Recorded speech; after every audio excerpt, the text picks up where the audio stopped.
La Sierra. He used to teach health sciences as well as philosophy classes.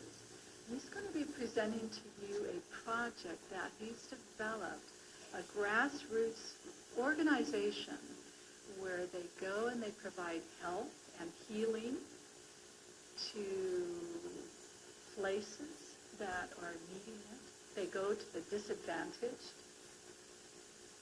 They provide medical care, dental care, other health services, as well as the gospel. He's going to show you about that project. He is a member here, and his wife works in the School of Medicine.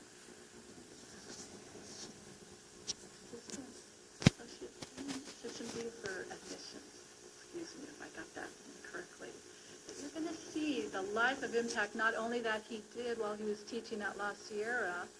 I'm a fellow teacher. I know the potential that we have for young people going to school and college, but how they've impacted around the world globally. Now let me introduce to you the lunch. Good morning, and a happy Sabbath to you all. Thank you, Jan, for giving me the opportunity to introduce Hands International to the Sabbath School audience. Hands International is an unpretentious mission organization. We are nothing more than a tiny spark in a vast fire that was ignited 2,000 years ago when the great physician and master teacher, Jesus Christ, commissioned his disciples to become light bearers to the world. Having looked around, having read, having looked at culture and history and the way governments operate in our world, we have come to the conclusion that there's nothing better than making Christ's commission our mission. And that commission was to go into all the world as healers of the wounded, bearers of good news to the poor in means and the poor in spirit, and as faithful servants to the least of these.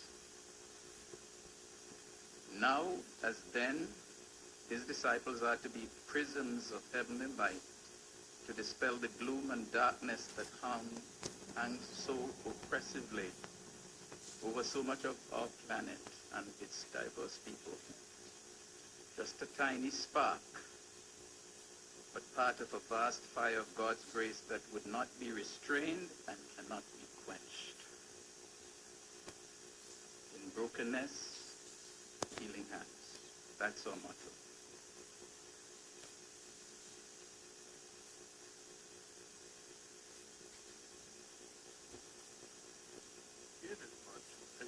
Done it, or not done it, to one of the least of these, my brothers.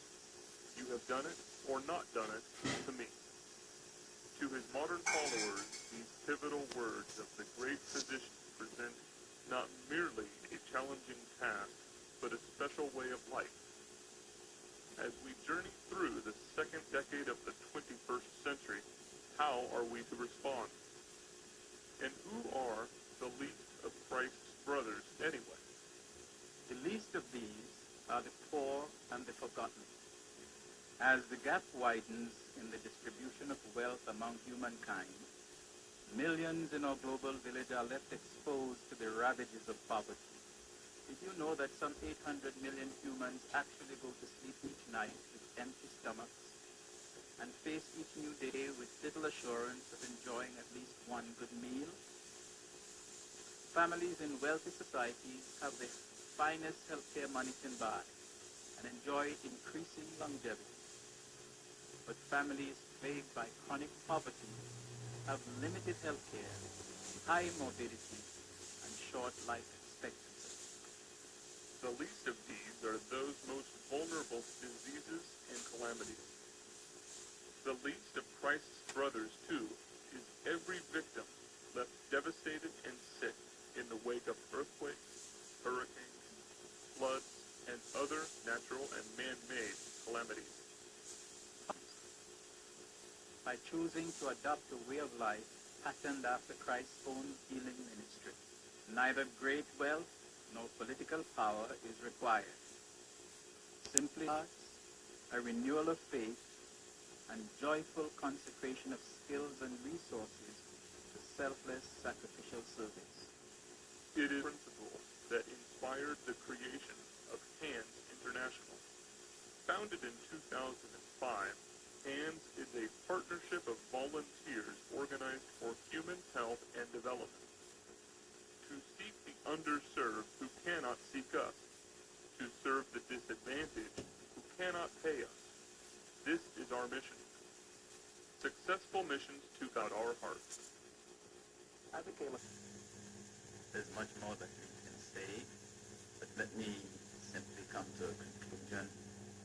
Last November, our 2-week mission to Kisi, East Africa, was coming to an end when I registered this middle-aged Maasai woman who had waited for hours under a tent for medical attention. I calmly said to her as I complete registration, "We are happy to be here, very happy to serve you." In her poverty and need, and looking me straight in the eye, she responded with a look of profound sincerity and gratitude and said, "God bless you." After long and tiring days, we were a bit worn, but I was revived and moved by those 3 words coming from a stranger. And it was definitely not because I sneezed that she said, "God bless you."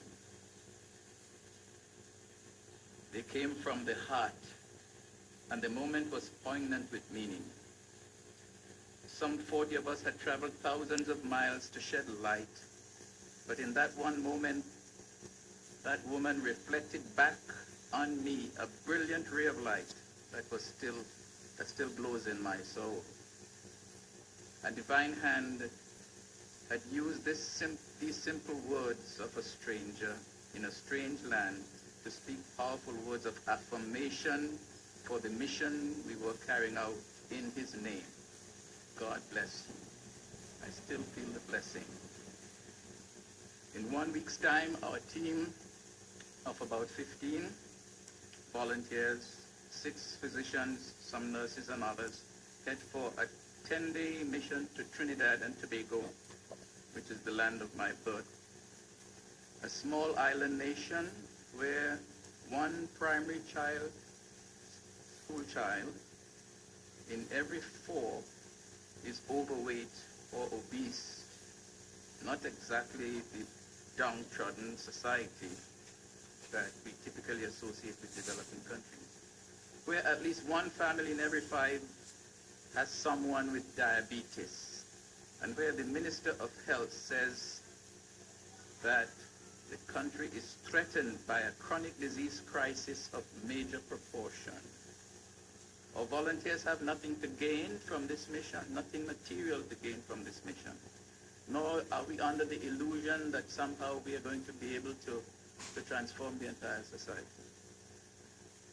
However, we are convinced that God, who was in Christ, reconciling the world unto himself, has committed to us this ministry of healing and reconciliation. And we are also convinced that, in the words of Mother Teresa, if you cannot do great things, you can do small things with great love.